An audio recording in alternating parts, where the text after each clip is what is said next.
Peace to the tribe. What's going down? What's going down? It's your boy Ghetto. Here for a little impromptu recording. The long and short of it is, shout to DJ Hamp. This might be risky. I was just on his show on Monday, July 22nd, depending on when you're watching this. The name of the episode that I was so blessed and fortunate to be a part of is when we bash us, they think they can too.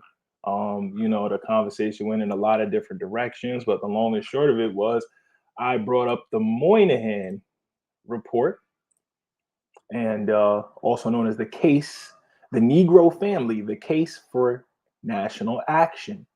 It was a report done by the Office of Policy Planning and Research for the United States Department of Labor and Bureau of Statistics. And so the long and short of it is, I was told that I was lying about what the report said.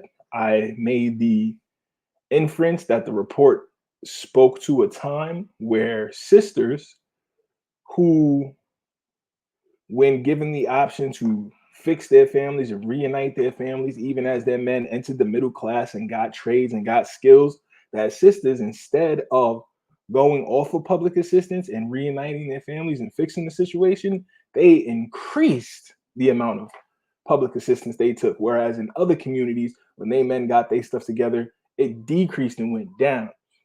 They said this is not in the report. Somebody put up a $20 cash app. Thank you so much for, you know, your $20 cash app and, supporting This Might Be Risky's channel in that fashion. That's greatly appreciated. But it would be even better if you didn't lie, but you lied. And we're gonna dig into that. You thought it was funny to lie. You thought it was funny to lie on me. You lied on me. The dating pool roast reacts.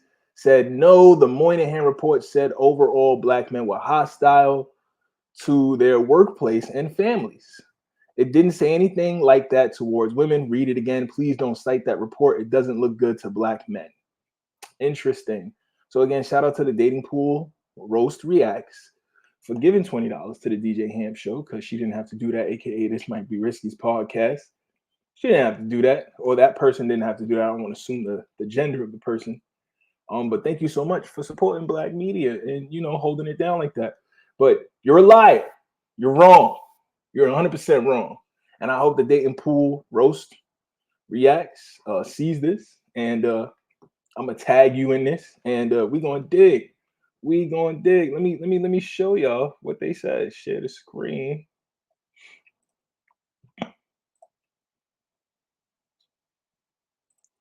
Right. So allow. Boom. So right there, you can. Oh, I'm going crazy. I'm so sorry, y'all. I'm going crazy. I'm over here doing way too much. So let me come over here. So this comment right here,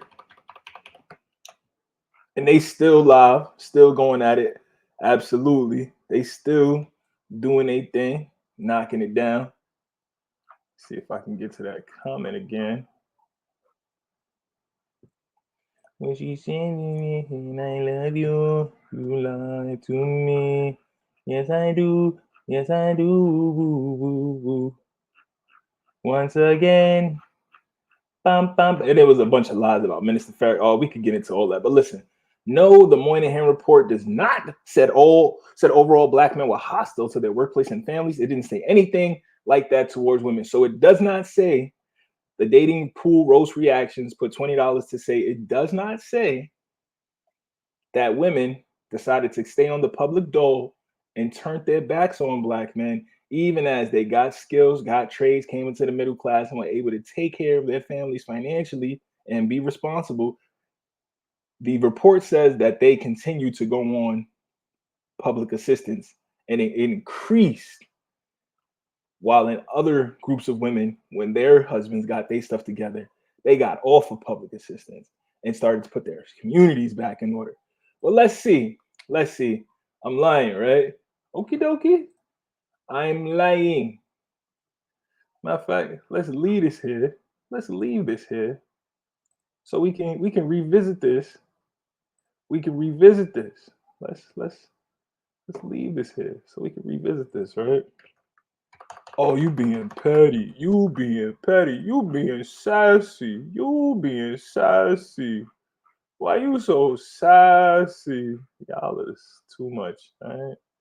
I always taking words from the LGBTQ community. Let's talk about that. He's being sassy. Alright, you're right. I'm all that. All of that. Listen, salute again, once again for everybody who's holding it down, holding down this show. I'm gonna leave that right there. We gonna go right here. Shout out to Stanford.edu. So I guess Stanford University would be a good source, right? No? Yes, maybe. Is Stanford University a good source for information? Stanford EDU, Stanford EDU. Now, you know what I mean? We can't use a college. And what can we do? Office of Policy, March 1965. 1965. This was already a problem. 200 years ago in 1765, 9 assembled colonies first joined together to demand freedom from arbitrary power. For the first century, we struggled to hold together the first continental union of democracy in the history of man. 100 years ago in 1865, following a terrible test of blood and fire, the Compact of Union was finally sealed. For a second century, we labored to establish a unity of purpose and interest among the many groups which make up the American community or communita. Shout to Chaotic Truth. That struggle has often brought pain and violence. It is not over yet. This is a quote from the State of the Union message by LBJ, who some people, where's the reason? What argues the reason that we got these problems? Had them niggas voting Democrat for 200 plus years. Nigga, the United States is approaching a new crisis in race relations. In the decade that began with the school segregation decision of the Supreme Court and ended with the passage of the Civil Rights Act of 1964, the demand of Negro Americans for full recognition of their civil rights was finally met. Sure it was. The effort, no matter how savage and brutal, of some state and local governments to thwart the exercise of those rights is doomed. The nation will not put up with it, least of all the Negroes. The present moment will pass. In the meantime, a new period is beginning. In this new period, the expectations of the Negro Americans will go beyond civil rights. Being Americans, they will now expect that in the near future, equal opportunities for them as a group will produce roughly equal results as compared with other groups. Crazy notion, I know. This is not going to happen, nor will it happen for generations to come unless a new and special effort is made. So, these racist people, Patrick Moynihan, super racist person, decided that they should get together and study this. Some people say, well, who was Patrick Moynihan? Who was Patrick Moynihan? Why did this matter to him? What do you mean?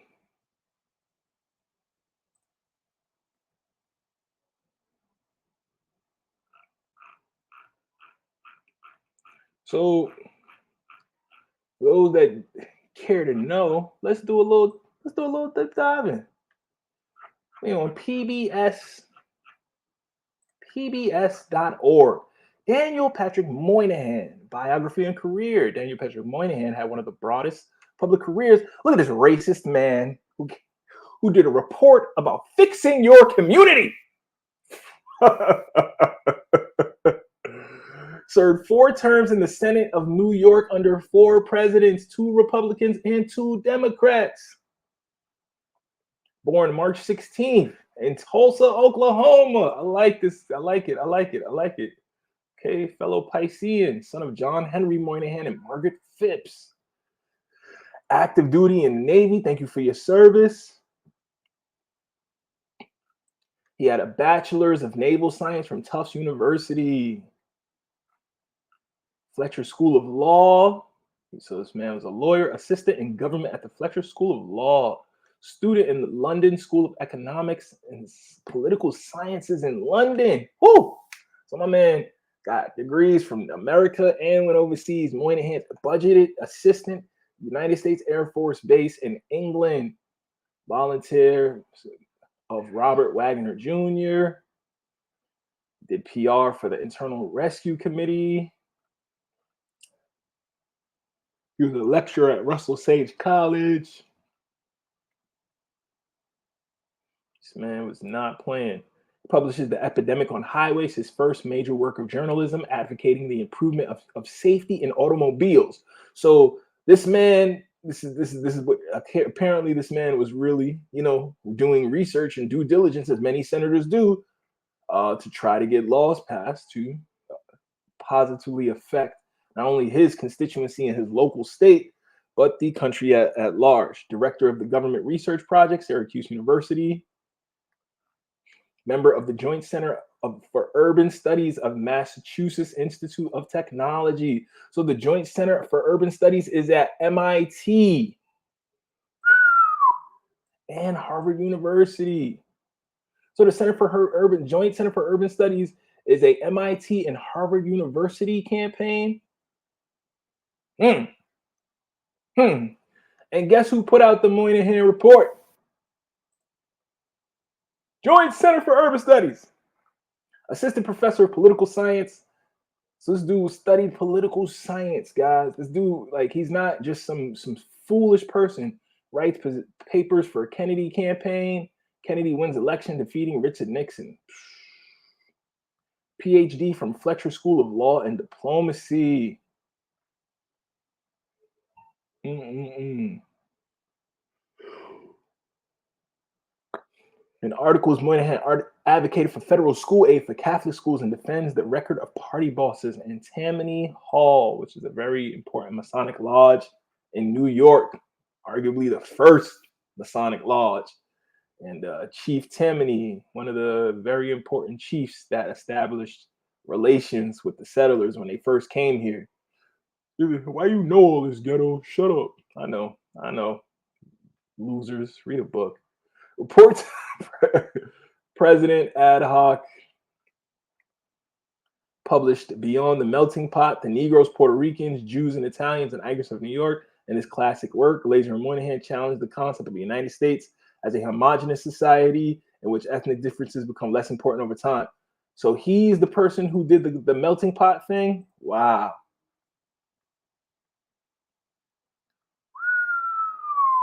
Beyond the melting pot, right? So eventually he saw New York where personal differences wouldn't matter, personal cultures and heritage wouldn't matter. Everybody would just be the same. Very much how New York is becoming. So, okay, listen, man, this dude is clearly. Let's skip ahead a little bit. Moynihan serves as campus campaign advisor to Kennedy in successful campaigns. So this dude was a campaign advisor to Kennedy. Kennedy, y'all.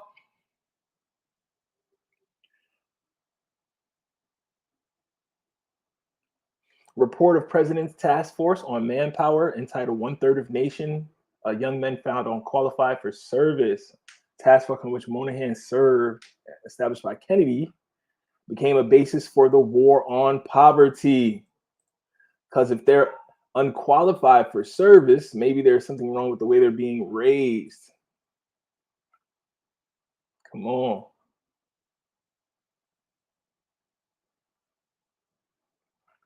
Guys, y'all not seeing this?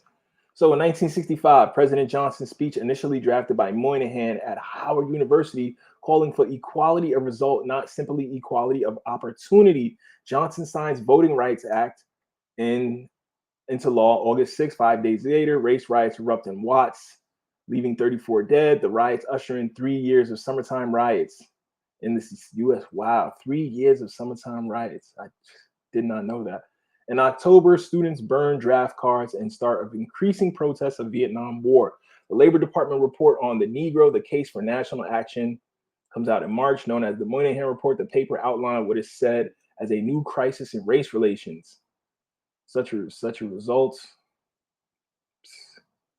So, okay, guys, considers running for mayor of New York.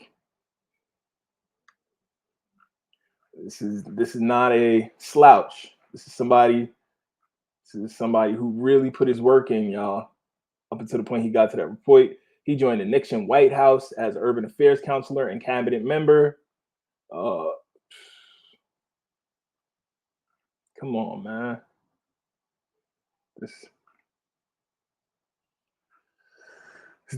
dude really put his work in. So let's read with that context and understanding. And I may have to do this in multiple parts because I see this is getting to be a bit long. So just bear with me. Unless a new and special effort is made, there are two reasons. First, the racist virus in American bloodstream still afflicts us. Negroes will encounter serious problems, personal prejudice for at least another generation. Whew. Second, 3 centuries of sometimes unimaginable mistreatment have taken their toll on the Negro people. The harsh fact is that as a group in the present time, in terms of ability to win out in the competitions of the American life, they are not equal to most of the groups in which they are competing. Individually, the Negro Americans reach the highest peaks of achievement, right? There's a couple outliers that always keep killing it, but collectively, the spectrum of the American ethnic and religious and regional groups, where some get plenty and some get none, where some send 80% of their children to go to college and others pull them out of school at 8th grade, Negroes are among the weakest. I'm sorry, let me read that again. But collectively, in the spectrum of American ethnic and religious and regional groups, where some get plenty and some get none, where some send 80% of their children to college and others pull them out of school at the 8th grade, Negroes are among the weakest. So he's saying our children back then were more likely to be pulled out of school in 8th grade than to go to college. They were more likely to be on the having none and having few and having less part of the spectrum than the other groups that they're competing against in the society. The most difficult fact for white Americans to understand is that in these terms, the circumstances of the Negro American community in recent years has probably been getting worse, not better. Ooh. Indexes of dollars of income, standards of living, and years of, or indices, or indicators, however you want to say it, and years of education deceive. The gap between the Negro and most other groups in American society is widening. The fundamental problem in which this is the most clearly the case is that of family structure. The evidence, not final, but powerfully persuasive, is that the Negro family in urban ghettos is crumbling, a middle class group that has managed to save itself, but for the vast number of the unskilled, poorly educated city working class, the fabric of conventional social relationships has all but disintegrated. There are indications that the situation may have been arrested in the past few years, but the general post-war trend is unmistakable. So long as the situation persists, the cycle of poverty and disadvantage will continue to repeat itself. The thesis of this paper is that these events in combination confront the nation with a new kind of problem. Measures that have worked in the past or would have worked for most groups in the present will not work here. A national effort is required that will give a unity of purpose to the many activities of the federal government in this area, directed to a new kind of national goal, the establishment of a stable Negro family structure. This would be a new departure for federal policy and a difficult one, but it almost certainly offers the only possibility of resolving in our time what is, after all, the nation's oldest and most intransigent, and now its most dangerous social problem. What Gunnar Myrdal said is an American dilemma, continues to remain today. America is free to choose whether the Negro shall remain her liability or become her opportunity. Again, chapter 1.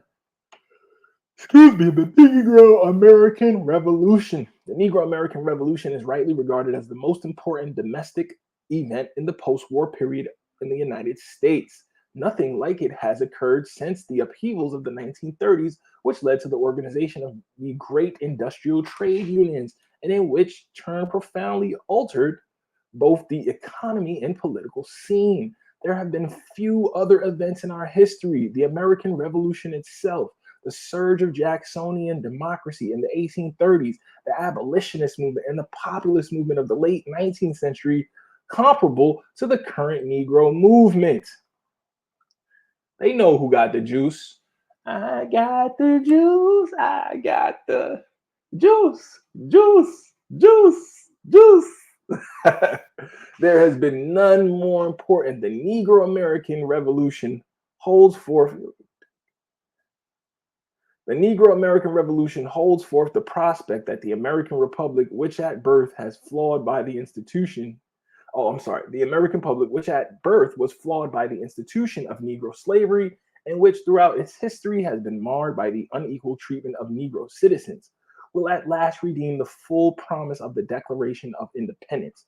Although the Negro leadership has conducted itself with the strictest propriety, acting always and only as American citizens asserting their rights within the framework of American political system, it is no less clear that the movement has profound international implications. It was in no way a matter of chance that the nonviolent tactics and philosophy of the movement, as it began in the South, were consciously adapted from the techniques by which the Congress Party undertook to free the Indian nation from British colonial rule. Excuse me, let me read that again. It was in no way a matter of chance that the nonviolent tactics and philosophy of the movement, as it began in the South, were consciously adapted from the techniques by which the Congress Party undertook to free the Indian nation from British colonial rule. It was not a matter of chance that the Negro movement caught fire in America at just that moment, when the nations of Africa were gaining their freedom. Excuse me, nor is it merely incidental that the world should have fastened it as its attention on events in the United States at a time when the possibility that the nations of the world will divide along color lines seems suddenly not only possible, but even imminent. Such racist views have made progress within the Negro American community itself, which can hardly be expected to be immune to a virus that is endemic in the white community. The Black Muslim doctrines based on total annihilation from the white world exert a powerful influence. On the far left, the attraction of Chinese communism can no longer be ignored. It is clear that what happens in America is being taken as a sign of what can or must happen in the world at large. The course of the world events will be profoundly affected by the success or failure of the Negro American Revolution in seeking the peaceful assimilation of the races in the United States. The award of the Nobel Prize to Dr. Martin Luther King was as much of an expression for the hope of the future as it was recognition for past achievements. It is no less clear that carrying this revolution forward to a successful conclusion is a first priority confronting the Great Society, the end of the beginning. The major events of the onset of the Negro Revolution are now behind us. The political events were three. First, the Negroes themselves organized a mass movement. Their organizations have been in some ways better disciplined and better led than any in our history. Their organizations have been in some ways better disciplined and better led than any in our history. They have established an unprecedented alliance with religious groups throughout the nation and have maintained close ties with both political parties and with most segments of the trade union movement. Secondly, the Kennedy-Johnson administration committed the federal government to the cause of Negro equality. This had never happened before. Third, the 1964 presidential election was practically a referendum on this committee. if these were terms made by the opposition, they were in effect accepted by the president. The overwhelming victory of President Johnson must be as in, must be taken as emphatic, popular, I'm going to say as an emphatic popular endorsement of the unmistakable and openly avowed course which the federal government had pursued under his leadership. The administrative events were threefold as well. First, beginning with the establishment of the President's Committee on Equal Employment Opportunity, and on to the enactment of the Manpower Development and Training Act of 1962. As the act states, guys, it was to develop more manpower in the country and to train people in skilled trades. We need something like that again now, guys. Like, seriously, we have too many people just hanging around doing nothing that don't know what to do with themselves. Give people a sense of purpose, sense of self, more confidence in their ability to take care of themselves and their family. It would cause less criminality, less recidivism for people who are already criminals and just want a way out of the life. So yeah, we definitely need to put more money into developing these skills of our nation. Just his ghetto point of view. The federal government has launched a major national effort to redress the profound imbalance between the economic position of the Negro citizens and the rest of the nation that derives primarily from their unequal position in the labor market. Meaning, Negroes literally consume so much that a lot of these other groups are becoming affluent off of the services they provide to the Negro community, because the Negro community doesn't really have the skills to take care of these things itself, unfortunately. And that has only gotten worse over time. Second, the Economic Opportunity Act of 1964 began a major national effort to abolish poverty, a condition in which almost half of the Negro families are living. Third, the Civil Rights Act of 1964 marked the end of the era of legal and formal discrimination against Negroes and created important new machinery for combating covert discrimination and unequal treatment. The act does not guarantee an end to harassment in matters such as voter registration, but does make it more or less incumbent upon the government to take further steps to thwart such efforts when they do occur. The legal events were no less specific, beginning with Brown versus the Board of Education in 1954, through the decade that culminated in the recent decisions upholding Title II of the Civil Rights Act. The federal judiciary, led by the Supreme Court, has used every opportunity to combat unequal treatment of the Negro citizens. It may be as a general proposition that the laws of the United States now look upon any such treatment as obnoxious, and that the courts will strike it down wherever it happens. The demand for equality. With these events behind us, the nation now faces a different set of challenges, which may prove more difficult to meet, if only because they cannot cast as concrete propositions of right. They cannot be cast as concrete propositions of right or wrong. The fundamental problem here is that the Negro Revolution, like the industrial upheaval of the 1930s, is a movement for equality as well as for liberty. Liberty and equality are the twin ideals of American democracy, but they are not the same thing, nor, most importantly, are they equally attractive to all groups at any given time, nor yet are they always compatible one with the other. Very well said. Many persons who would gladly die for liberty are appalled by equality. Whew.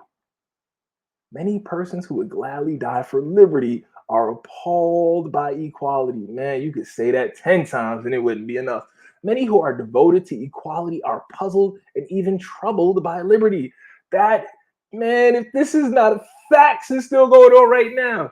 Much of the political history of the American nation can be seen as a competition between these two ideals. For example, the unending troubles between capital and labor. By and large, liberty has been an ideal with the higher social prestige in America. It has been the middle class aspiration par excellence. Note the assertions of the conservative right that ours is a republic, not a democracy. Into the republic for which it stands, one nation, under God, Indivisible. Equality, on the other hand, has enjoyed tolerance more than acceptance. I could definitely see that. Yet it has roots deep in Western civilization and is at least coeval with, if not prior to, meaning co-evolve, it is not, if is at least coeval, if not prior to liberty in the history of Western political thought. American democracy has not always been successful in maintaining a balance between these two ideals, and notably so where the Negro American is concerned. Lincoln freed the slaves, but they were given liberty, not equality.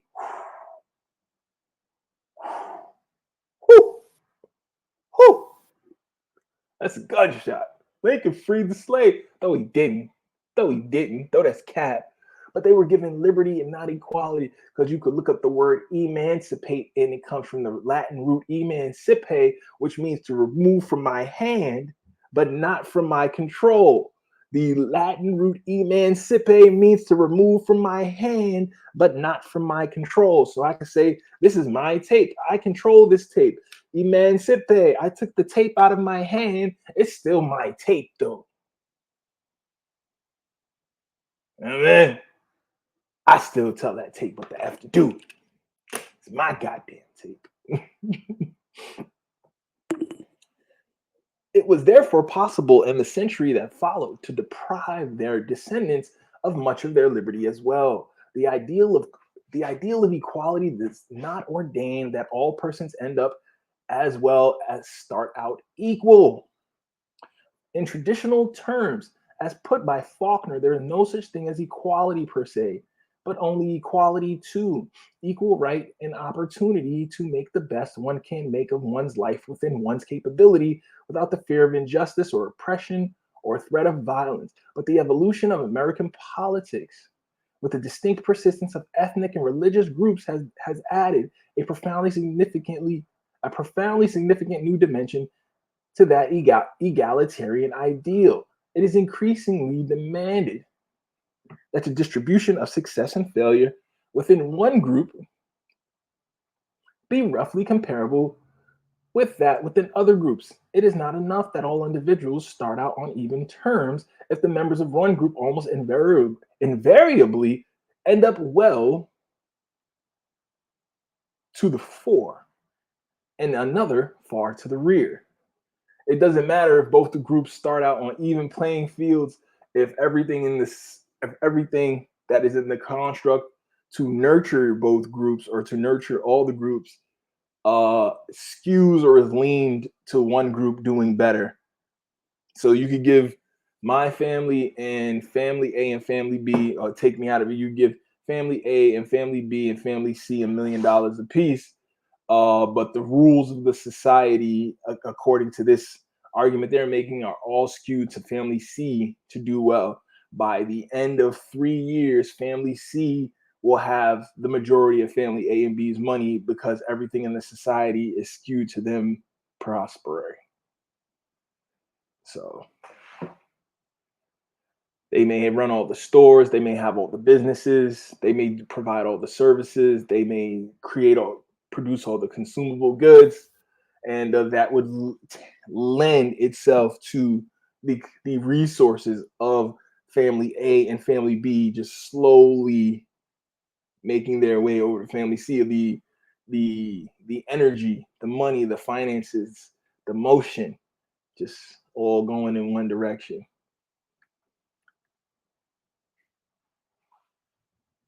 It is increasingly demanded that the distribution of success and failure within one group be roughly comparable to that within other groups. It is not enough that all individuals start on even terms. Yep, this is what ethnic politics are all about in America, and in the main, the Negro American demands are being put forth in this now traditional and established framework. Here, a point of semantics must be grasped. The demand for equality of opportunity has been generally perceived by white Americans as a demand for liberty, a demand not to be excluded from the competitions of life at the polling place, in the scholarship examinations, at the personnel office, on the housing market. Liberty does, of course, demand that everyone be free to try his luck or test his skill in such matters. But these opportunities do not necessarily produce equality. On the contrary, to the extent that winners imply losers, equality of opportunity almost ensures inequality of results.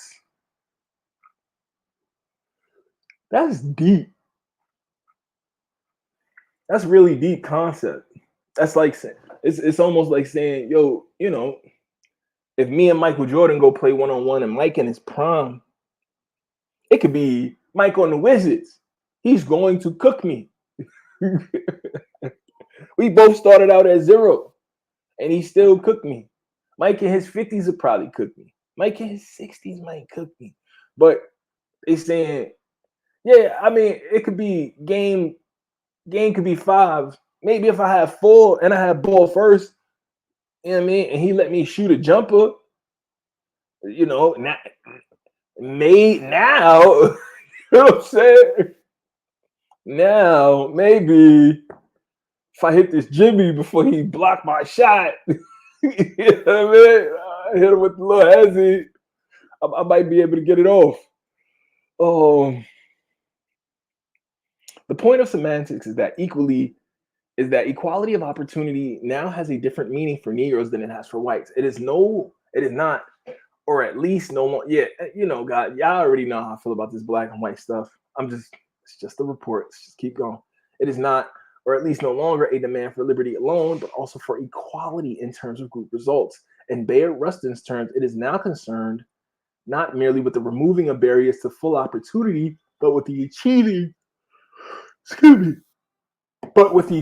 the fact of equality. By equality, Rustin means a distribution of achievements among Negroes roughly comparable to that among whites. Hold on 1 second, guys.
Apologies, fam. Apologies. Had to go get some water. Had to go get a little libation. All right. So we are.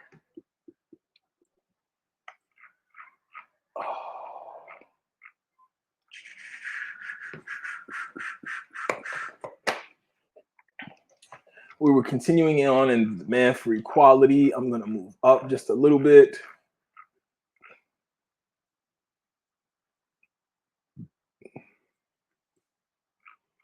The prospect for equality. The time, therefore, is at hand for an unflinching look at the present potential of Negro Americans to move from where they now are and where they want to be and ought to be. An unflinching look. Let's do it. There is no very satisfactory way at present to measure social health or social pathology within an ethnic or religious or geographical community. Data are few and uncertain, and conclusions drawn from them, including the conclusions that follow, are subject to the grossest of errors. Nonetheless, the opportunities, no less than dangers of the present moment, demand an assessment be made. That being the case, it has to be said that there is a considerable body of evidence to support the conclusion that the Negro social structure, in particular the Negro family, battered and harassed by discrimination, injustice, and uprooting, is in the deepest trouble. While many young Negroes are moving ahead to unprecedented levels of achievement, many more are falling further and further behind. After an intensive study of life in central Harlem, because remember, this dude was in New York, the board of directors of the Harlem Youth Opportunities Unlimited Inc. summed up their findings in one statement: massive deterioration of the fabric of society and institutions.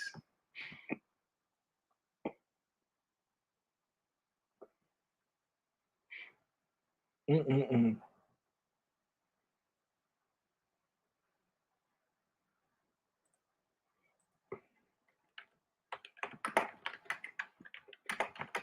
See if I can pull up that study.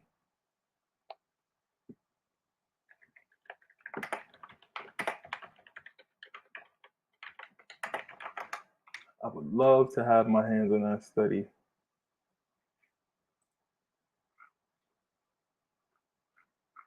Let's see. See if I can get it. See if I can get my hands on it. Yeah, okay. This looks like this might be it. Harlem Report, the Blueprint for Change. Yeah, this might be it. Okay. I'll read this over too. We'll have fun with this. I like it. I like it. All right, cool. So let's keep going. It is it is the conclusion of this survey of available national data that what is true of Central Harlem can be said of the Negro American world in general. If this is so, it is the single most important social fact of the United States today. As much as possible, the statistics used in this paper refer to Negroes. However, certain data series are available only in terms of white and non-white population. Where this is the case, the non-white data has been used as if it were referred to only Negroes. This necessarily introduces some inaccuracies, but it does not appear to produce any significant distortions. In 1960, Negroes were 92.1% of all non-whites. The remaining 7.9% is made up of Indians, Japanese, and Chinese. The combined male unemployment rate of these groups is lower than that of Negroes. Damn! Matters relating to family stability, the smaller groups are probably more stable.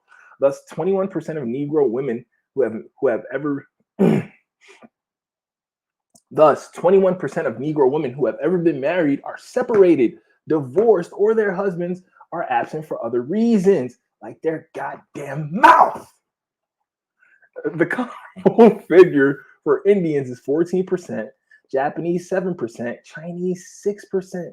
Therefore, the statistics on non-whites generally understate the degree of disorganization of the Negro family and underemployment of Negro men. Whew, chapter 2, the Negro American family. All y'all been waiting for. It's getting juicy. At the heart of the deterioration, damn, should I start a new one right here? You know what, family? What I'm going to do is I'm going to pause right here. I'm going to start a new one because I want us to really dig in. You know where to get at me on IG. Y'all know what my email is. We're going to tap right back in, family. We're going to tap right back in. I just don't want this to get too long. So this will be the Patrick Moynihan Report Part 1, the Patrick Moynihan Report Part 1, the Patrick Moynihan Report Part 1, the dating pool roast reactions. No, the Moynihan Report said overall, black men were hostile to their workplace and families. It didn't say anything like that towards women. Read it again. Please don't cite that report. It doesn't give a good look to black men. Oh, what happened? What? What happened? All right, well, we're gonna get back to that. And we're gonna jump back into this report. And this is gonna be part 2. Come back right now. Peace.